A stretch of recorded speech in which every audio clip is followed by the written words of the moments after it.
I'm tired every day. Hard to really get out of bed. He twitches and carries on all night. Sleep is a very dynamic and complex process. Why do we need to sleep? Do we need to sleep? We are confronted by a 24-hour world. I'm feeling a little anxious and wired up. Our society is horribly sleep deprived. Your reaction time is slower. The next thing I knew, I'd gone off the road. Our sleep is getting squashed. So the dreaming process is a process of memory integration. Dreams are symbolic. Your help is as close as your pillow.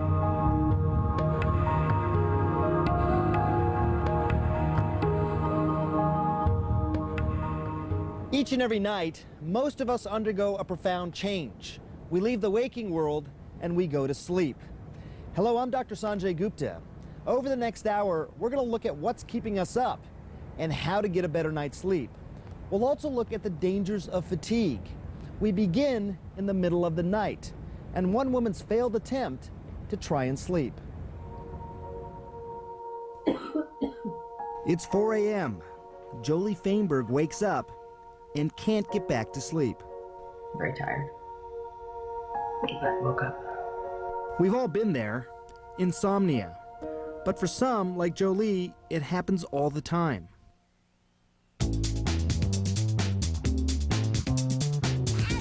She's busy enough during the day to be tired, so why can't she sleep? I'll see you out. Okay. Daddy, when you're ready to sit down. She and her husband Stan, both in their mid-40s, are raising two energetic toddlers. Esther is 4, and costume-loving Sophia is 3.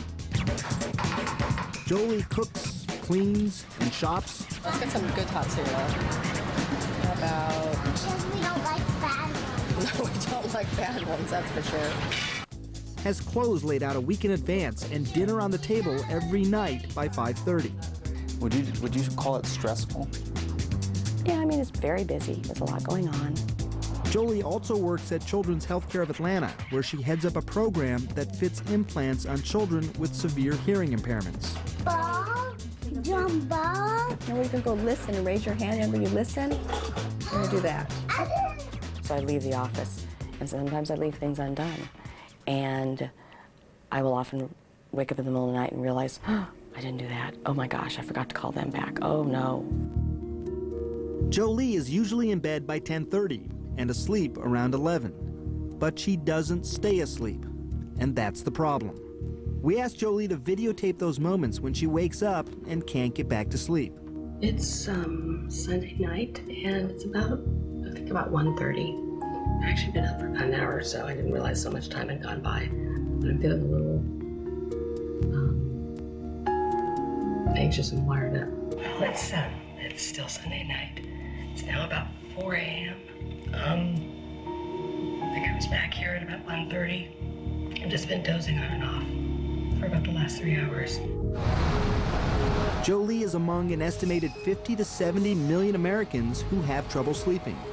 Dr. Mark Rosekind, a former NASA scientist and sleep expert, consults the U.S. Olympic Training Center about sleep.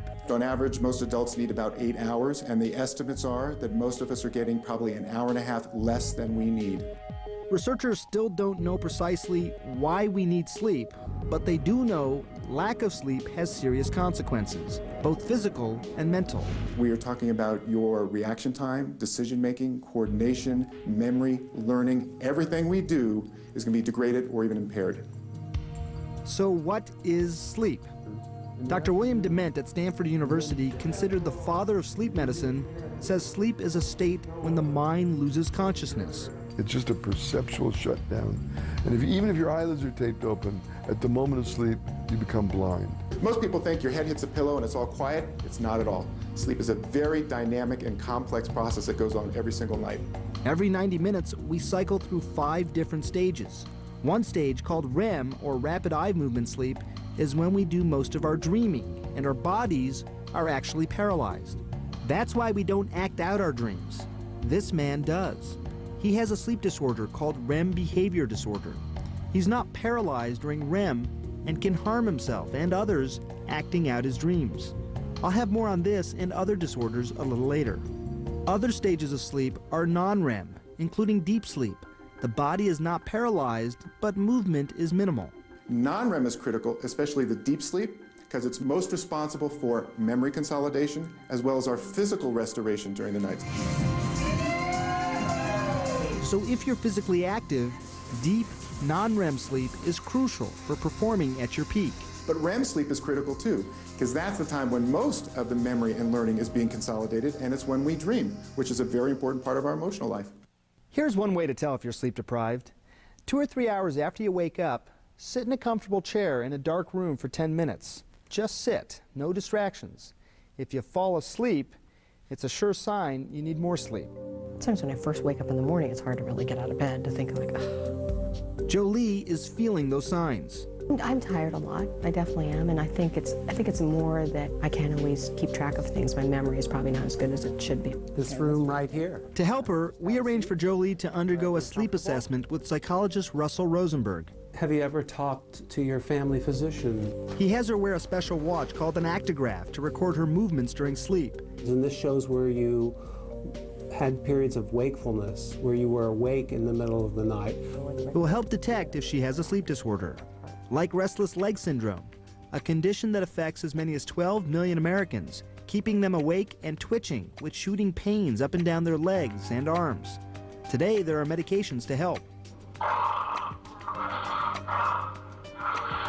Sleep apnea affects an estimated 18 million Americans. Snoring is a sign, but the real danger is when snoring and breathing stop for long periods. With sleep apnea, the airway collapses during sleep, cutting off air supply. Being overweight increases your risk. There's an epidemic of obesity and there's an epidemic of sleep apnea. Dr. Mayer Krieger, a noted author on the subject, says sleep apnea brings more people to his clinic than anything else.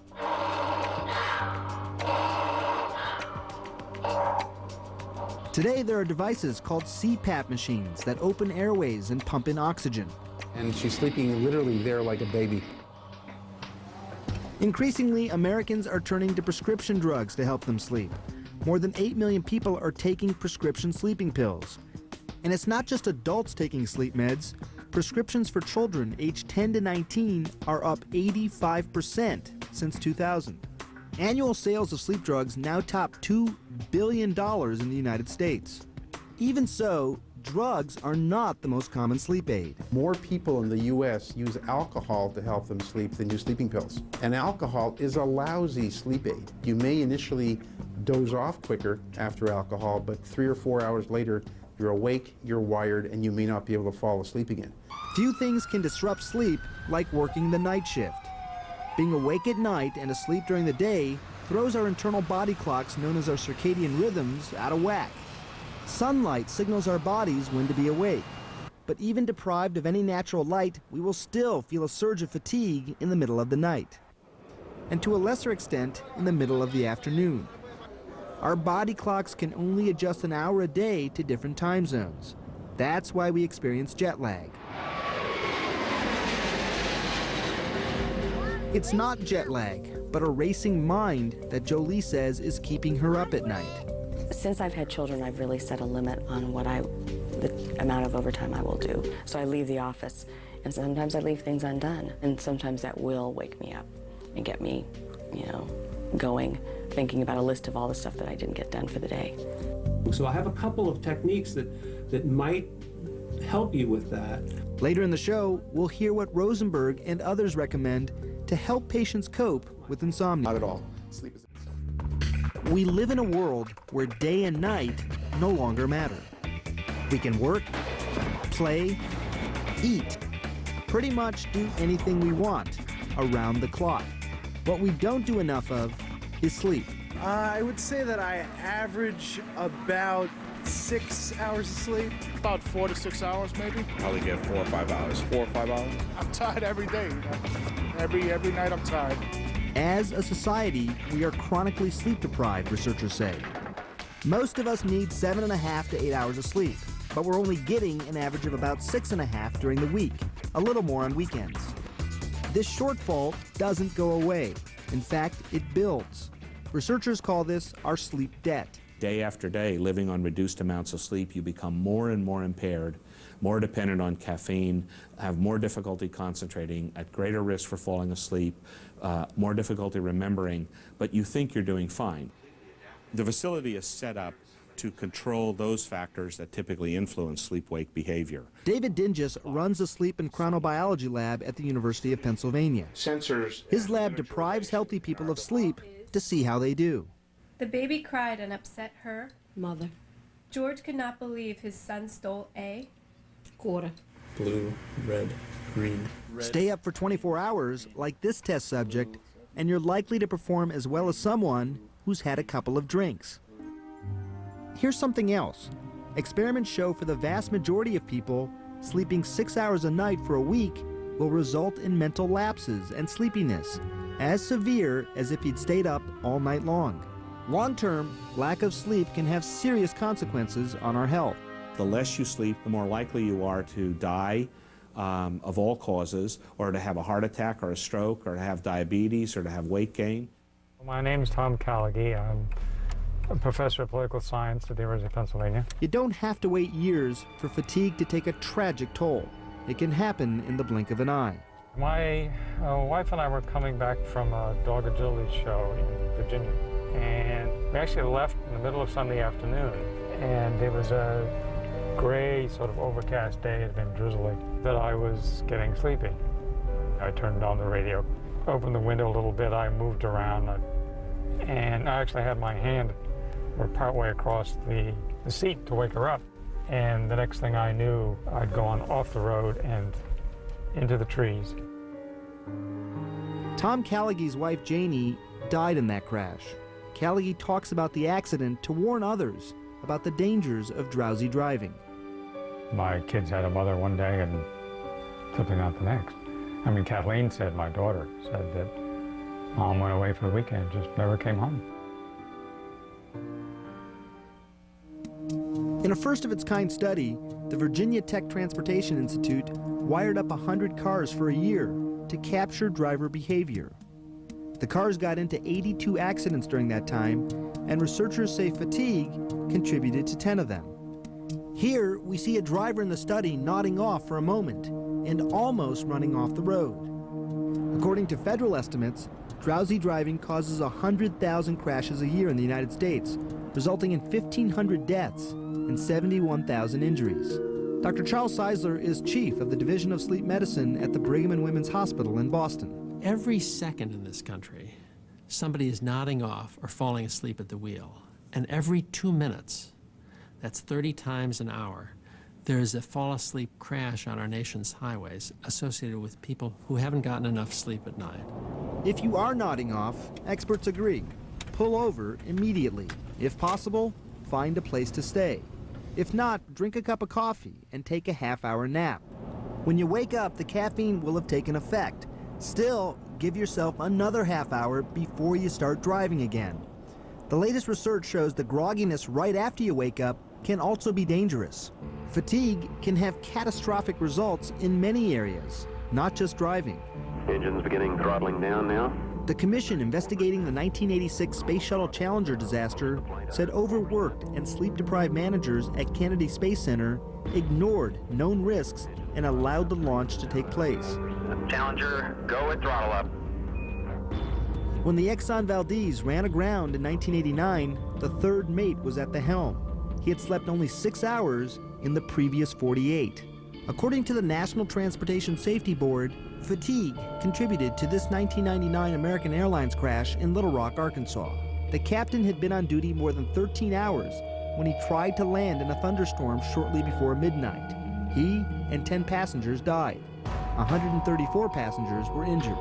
And the NTSB says fatigue played a role in the 1997 crash of Korean Air Flight 801 into a hillside in Guam. The cockpit voice recorder picked up the Korean pilot uttering the words, "Jungmal Ro, Jolri Su," really sleepy, as he made his final approach. 228 people died. For a long time, we thought, well, you know, if you have the right stuff, if we train you enough, if we give you the best equipment, then you won't have fatigue-related problems. But now we know that that's just simply not the case. John Caldwell is the lead researcher for the Air Force Fatigue Countermeasures Program. The NTSB had a report basically saying that there were more commercial accidents in crews that had been awake longer than in those that had not. Your reaction time is slower. Your attention span becomes shorter, your memory is somewhat impaired, and so all of those are bad things when you're having to rapidly assimilate information, when you've got a lot of people's lives at stake dependent on the accuracy of your performance. Caldwell says night flights, jet lag, multiple flight legs, changing shifts, and insufficient rest between shifts all contribute to pilot fatigue. Airline pilots occasionally work up to 16 consecutive hours, sometimes with schedules that leave time for only 5 or 6 hours for sleep. As a result, this 767 pilot says captains and first officers often trade notes on how tired they are. So you have to be honest with each other, and as the day moves on, to go, I didn't get a great night's sleep like last night, keep an eye on me. On regional airlines where pilots do more takeoffs and landings, fatigue may be a bigger problem. A survey of more than 1,400 crew members at regional carriers found 80%, that's 80%, had nodded off during a flight, something this pilot is familiar with. He asked that we not show his face and alter his voice so it could not be recognized. You're kind of doing the head bop, keep yourself awake type of thing. You just have to kind of get into it, just shake yourself awake and get focusing again. What can't we do as well because of fatigue? Typically, we like to put people in the simulator and see how well they can perform basic flight maneuvers. And so we find that as people become tired, they have to ask the safety pilot to repeat instructions to them because they can't remember the headings and altitudes as well that they were told to fly. Hope I don't crash this thing. NASA gave me a chance to pilot its 747 simulator. First during the day. So go ahead and stand the throttles out. Okay, there's 2 minutes. Go ahead and re-engage the autopilot. And then at night, after being awake for 24 hours. Okay, let's go ahead and decelerate to 190 knots. The infrared camera mounted outside the cockpit captures my growing fatigue. I also take a test that measures my reflexes, which have started slowing. The newness of the experience probably helps keep me awake, but I still set off a warning alarm when I stray away from my assigned altitude. Technology is now being tested to save us from dangerous drowsiness. Paul Chapman, a driver with Pitt Ohio Express, has an electronic companion each night in the cab of his truck. It's called the Driver Fatigue Monitor, and Chapman says the experimental device may have saved his life. I was driving from Pittsburgh to Charleston, West Virginia. It was early in the evening. My eyes were started to get heavy. The Driver Fatigue Monitor measures how heavy eyes are becoming by monitoring the eyelids. If they cover the eyes for 3 or 4 seconds several times in a minute, an alarm sounds. Richard Grace invented the Driver Fatigue Monitor. We're not trying to keep him awake. We're giving him information that will encourage him to stop and do the right thing. On a recent trip, Paul Chapman's eyes started getting heavy. All of a sudden, the unit goes off and sounds the alarm, and it sort of set me back a little bit there. I said, man, this thing knew I was getting tired. On this night, Chapman finishes his shift at 2:30 in the morning, 364 miles without incident. I had a pretty good trip here. I didn't get tired. It was a nice, easy trip. I got a lot of sleep yesterday, so I only yawned about 3 times last night. If you're one of those people who turns up the radio or cracks the window when you start nodding off behind the wheel, stop. Experts agree that nothing works well to keep you awake for more than just a few minutes. The only real solution is to get off the road. You're looking at good sleep gone bad. A twilight zone where the normal barrier between sleep and wakefulness is blurred. These people are actually asleep, but they suffer conditions called parasomnias, disorders that frequently interfere with sleep, like sleepwalking or night terrors. In extreme cases, parasomniacs show all sorts of strange behavior: eating, talking, Oh, wait. No. throwing punches, or worse. Toronto native Kenneth Parks drove a car 14 miles to his in-laws' house, where he stabbed and beat his mother-in-law to death. But he was acquitted of murder on the grounds that he was probably asleep at the time.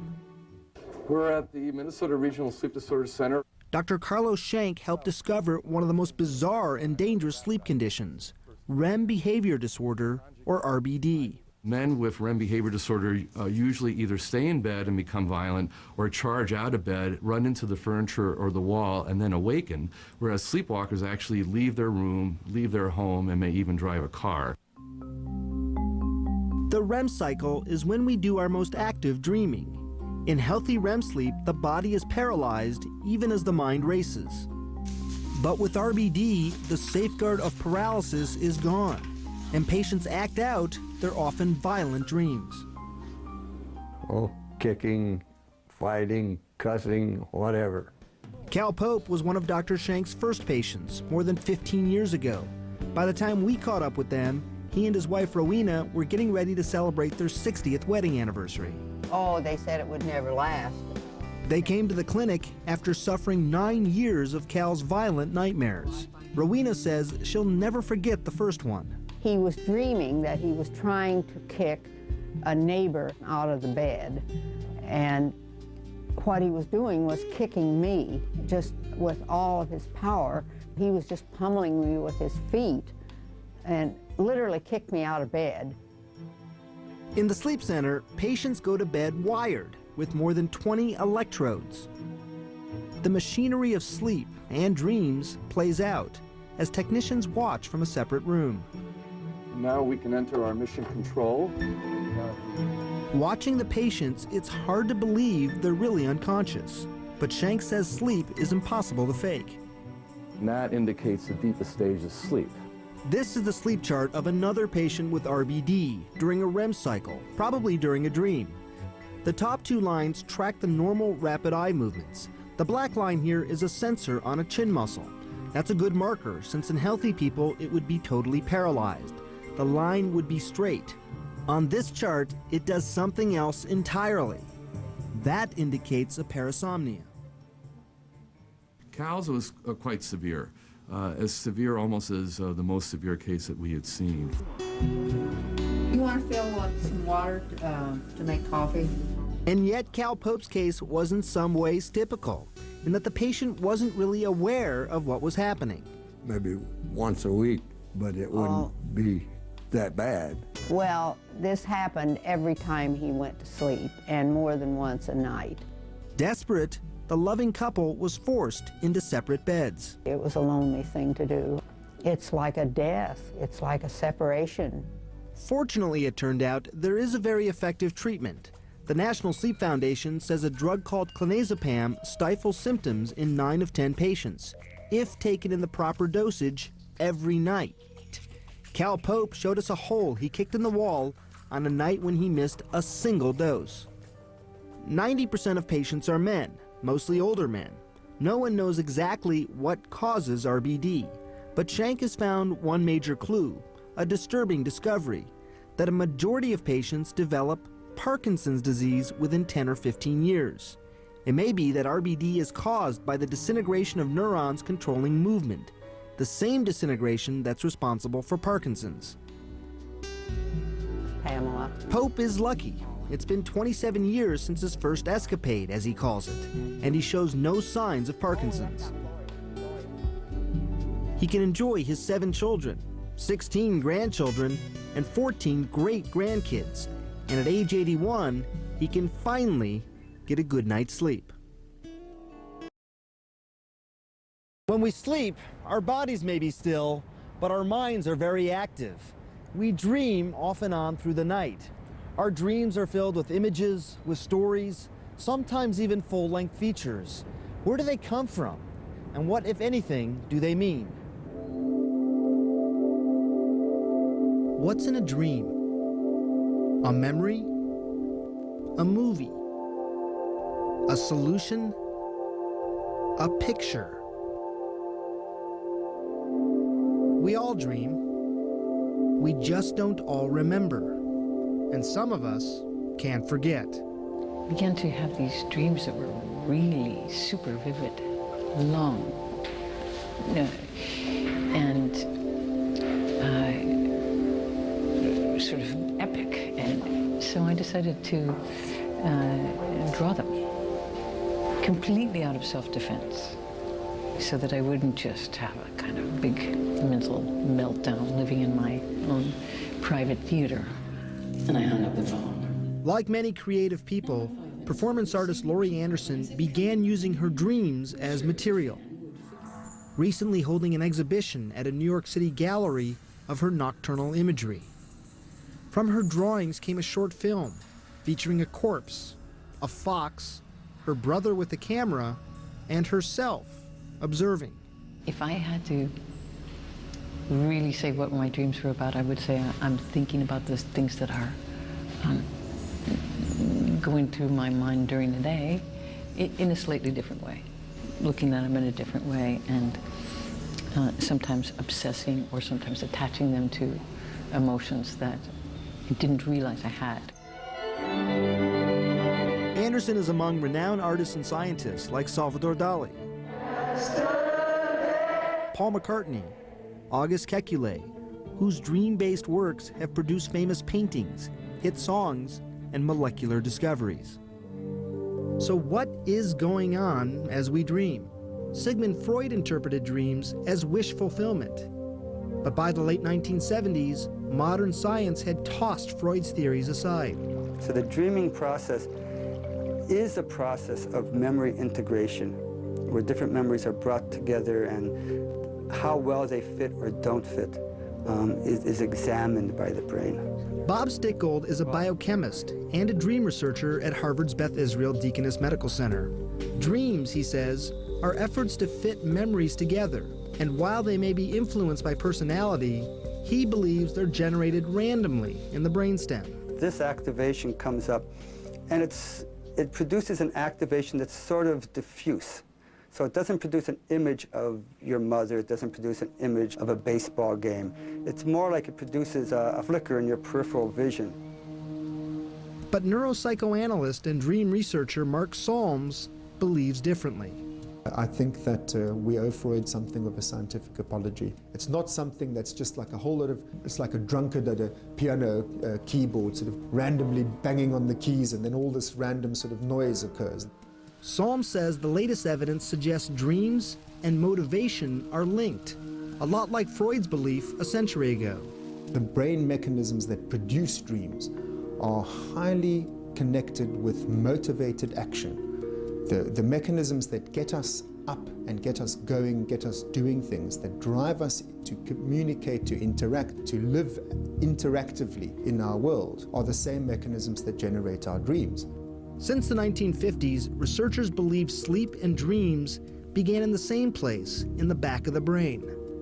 After studying brain damage patients, Solms is now convinced that dreams also come from an area in the forebrain, an area connected with desire, hallucination, and motivation. Well, Mark's theories are basically strong derivatives from Freudian theory, and I disagree with them.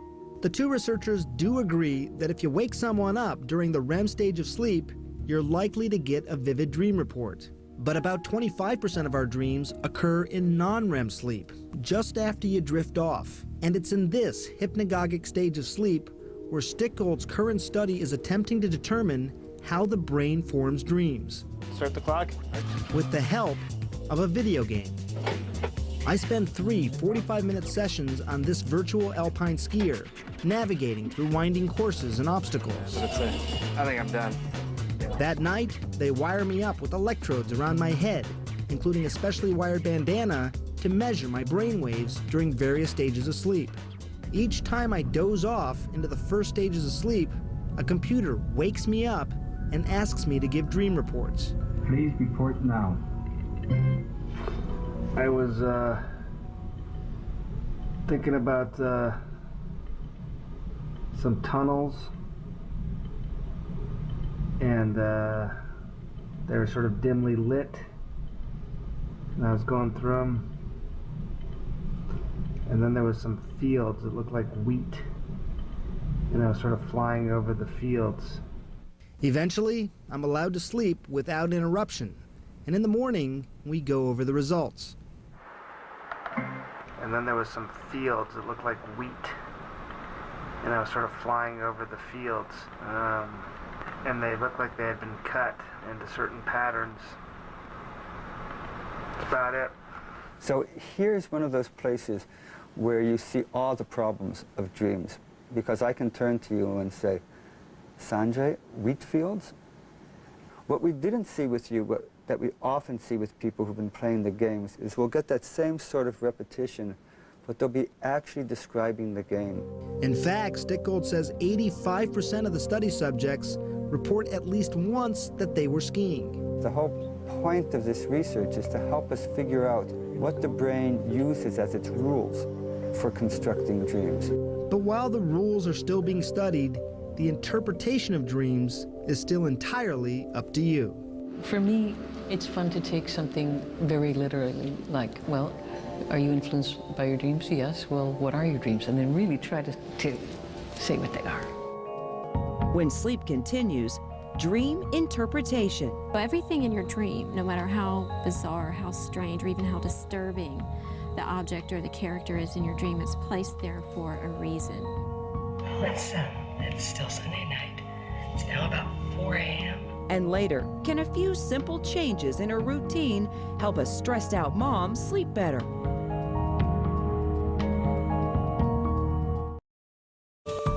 Venus, hello, is this Carrie? Yes. Carrie, go ahead with your dream for Lori. Okay, I have weird dreams that I can fly. I'll be in a hallway or something, like as if I'm back in high school, and if I raise my arms to my side, I can fly over the clouds and stuff. When you get flying dreams, it means you've accomplished something or mastered some sort of skill, or you're feeling really good about yourself and about your life.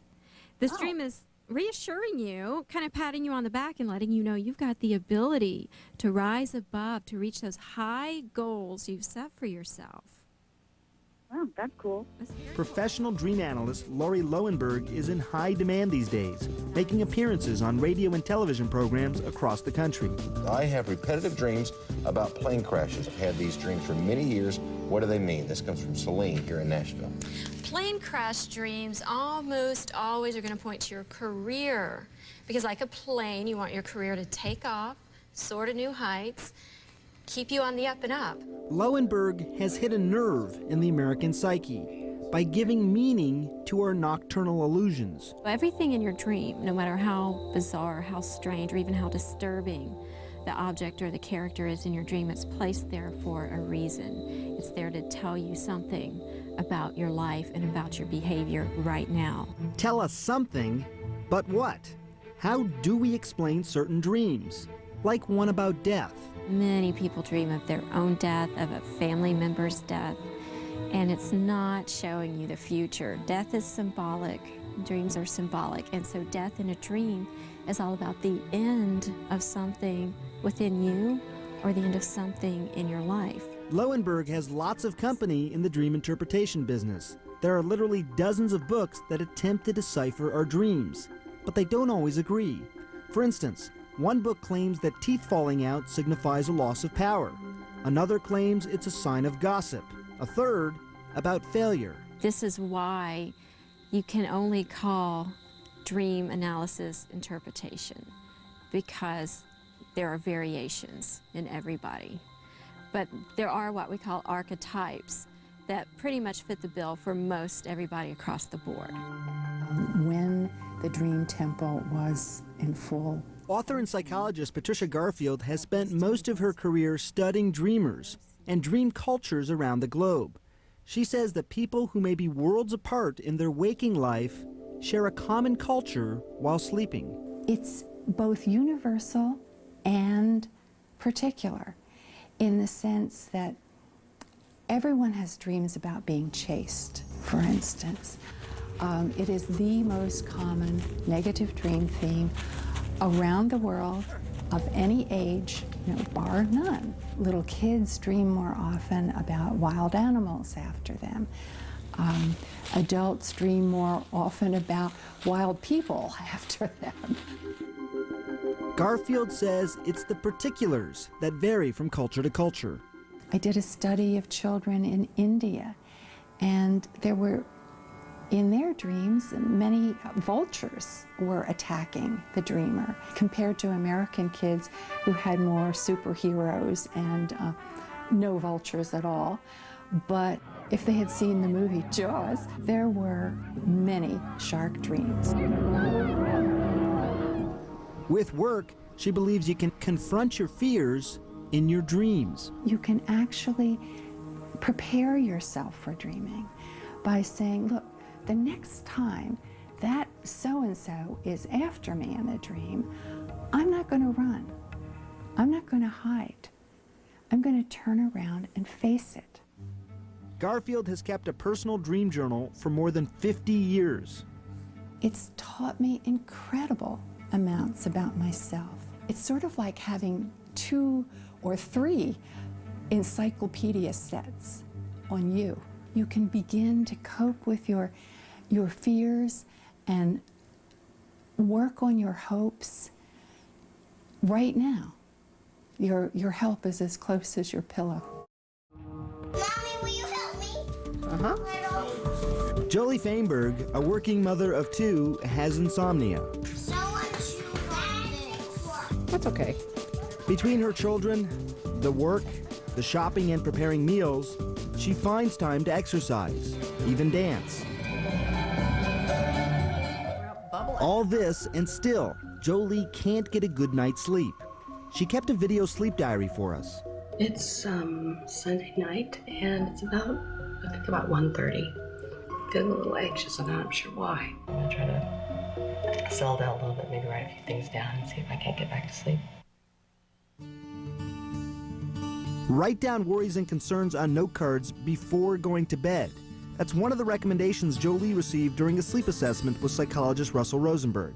So you don't have that in the middle of the night, oh my gosh, I forgot to do something. He also says Jolie should make a list at night of all she has to do in the next 2 days. Then I don't think about them as much. Rosenberg also says Jolie should do more invigorating workouts like weightlifting earlier in the day, but continue more relaxing exercises like stretching at night. At home, Jolie is already avoiding the stimulations that keep many people awake. She avoids caffeine later in the day. There's no TV or computer in the bedroom, no ringing cell phones or buzzing Blackberries to disrupt that peaceful night's sleep. Her thermostat is set for good sleeping, between 66 and 70 degrees.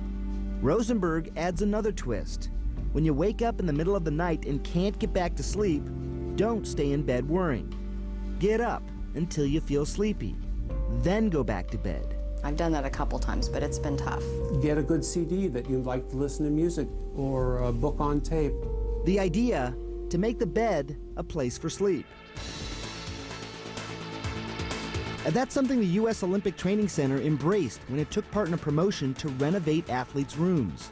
Bigger beds, neutral wall colors, nothing bold or bright, and blackout curtains to block out light. Olympic speed skater Apollo Ono says to win a gold, sleep is as important as training. It doesn't matter how hard I'm training, if I'm not getting enough sleep, it's just wasted, because my body is just not regenerating. My cells aren't regenerating, my muscles aren't recovering, so my next workout's just going to become sluggish. For Jolie, those changes are already making a difference. How have things been going since you were here last? Pretty good. Well, I did most of the things that you recommended. Doing the relaxation before I go to bed has really helped a lot. Jolie's sessions with Rosenberg, called cognitive behavior therapy, is designed to identify and change behaviors that keep you awake. For Jolie, the subtle adjustments she's made in her routine could change her life. It's been a few weeks since you and I last sat down. You've had a sleep assessment since then. How are you sleeping? Actually, a lot better. I'm still waking up some at night, but I'm going right back to sleep. I'm not having these long, extended awake periods. How has your life changed? I feel a lot better. It's easier to get through a day at work if I'm not feeling completely exhausted and out of sorts.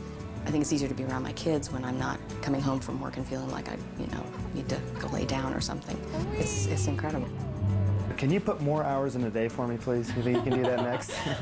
That's what I need. I would love to have a few more hours just to get everything done. Absolutely, that would be great. You know the old phrase, sleep on it? Well, researchers now believe that sleeping on a problem really can offer us insights. I'm Dr. Sanjay Gupta. Thanks for watching.